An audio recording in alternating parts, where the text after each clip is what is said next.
Olá, meus irmãos, graça e paz. Espero que todos vocês estejam bem.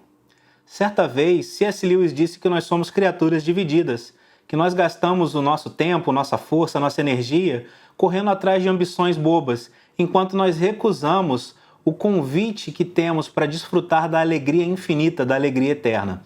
Ele nos compara a crianças que preferem ficar sentados na calçada brincando com bolinhos de lama ao invés de passar as suas férias na praia.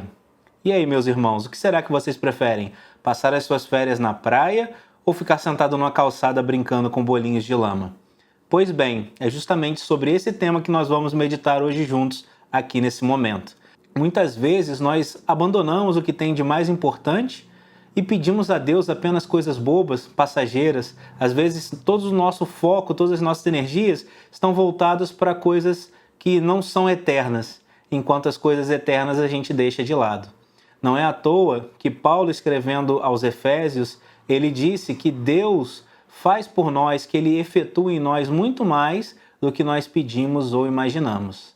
Para a gente estudar esse tema, eu convido os irmãos a lerem junto comigo um episódio que se encontra na Bíblia, lá em Atos, capítulo 3. Nós vamos ler dos versículos de 1 a 10. Acompanhem aí essa leitura. Pedro e João estavam se dirigindo ao templo para a oração das 3 horas da tarde. Estava sendo levado um homem coxo de nascença, que diariamente era colocado à porta do templo, chamada Porta Formosa, para pedir esmolas aos que entravam. Quando ele viu Pedro e João, que iam entrar no templo, pediu que lhe dessem uma esmola. Pedro, encarando o homem, juntamente com João, disse: "Olhe para nós." Ele os olhava atentamente, esperando receber alguma coisa. Pedro, porém, lhe disse: "Não possuo nem prata nem ouro, mas o que tenho, isso lhe dou, em nome de Jesus Cristo, o Nazareno. Levante-se e ande." E pegando na mão direita do homem, ajudou-o a se levantar. Imediatamente, seus pés e tornozelos se firmaram, e dando um salto ficou em pé. Começou a andar e entrou no templo com eles, pulando e louvando a Deus. Todo o povo viu o homem andando e louvando a Deus e reconheceram que era aquele mesmo homem que pedia esmolas assentado à porta formosa do templo, e ficaram muito admirados, espantados com o que lhes tinha acontecido. Meus irmãos, nesse episódio do livro de Atos acontece uma coisa muito parecida com a figura que Lewis usou da criança que prefere ficar sentada com bolinhos de lama ao invés de passar as suas férias na praia. Esse homem estava diante de 2 apóstolos de Cristo e ele pede para eles uma esmola. Tudo que ele queria era um trocadinho para poder conseguir comprar o alimento e sobreviver por 1 ou 2 dias. Não sabemos bem quanto tempo uma esmola seria capaz de sustentar aquele homem. Mas o que sabemos é o seguinte: após o dinheiro daquela esmola acabar, ele voltaria a estaca zero.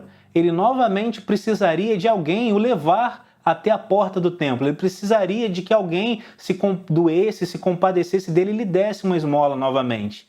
Enquanto os apóstolos tinham muito mais para oferecer. Os apóstolos serviam um Deus que podia dar para ele muito mais do que ele pedia ou imaginava. É claro, o poder vem de Deus, os próprios apóstolos reconhecem isso.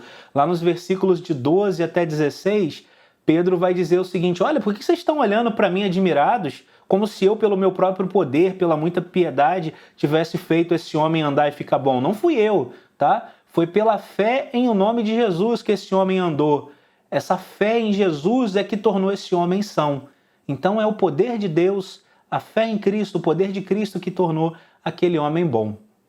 E aquele homem agora sim não precisaria mais de alguém para lhe levar até ali, não precisaria mais suplicar por esmolas. Ele ganhou muito mais do que ele pedia ou do que ele imaginava.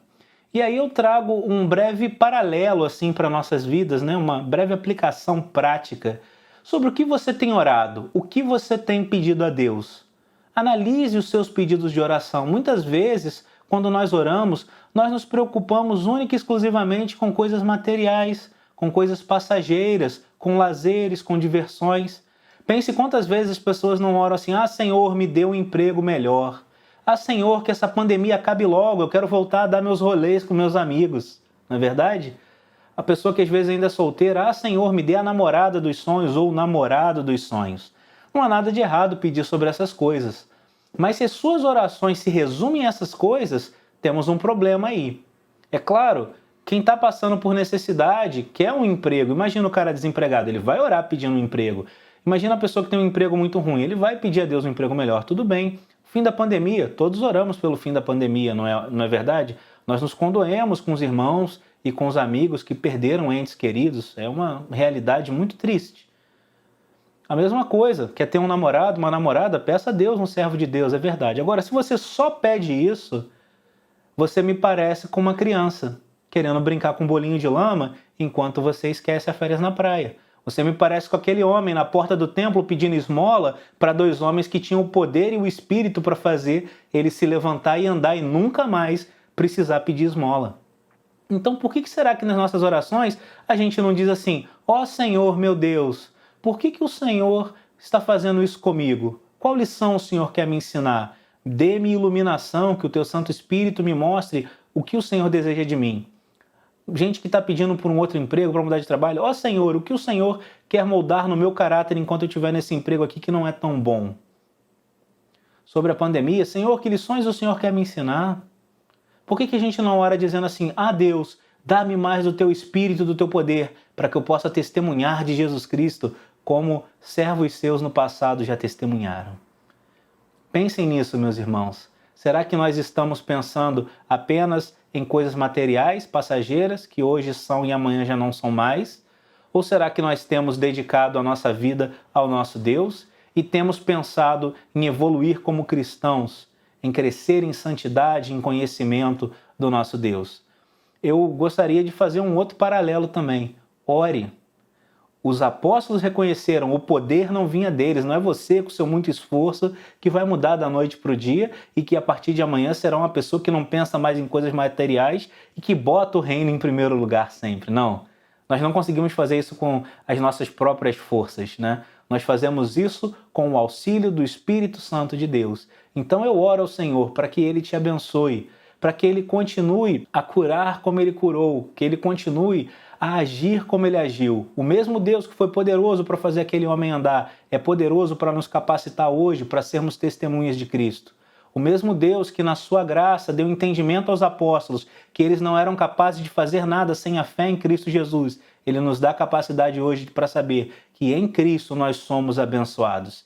Que Deus abençoe você ricamente em Cristo e que você pare de se preocupar com seus bolinhos de lama e comece a pensar nas férias na praia, nas férias celestiais. Deus abençoe a cada um de vocês, meus irmãos. Tchau, tchau.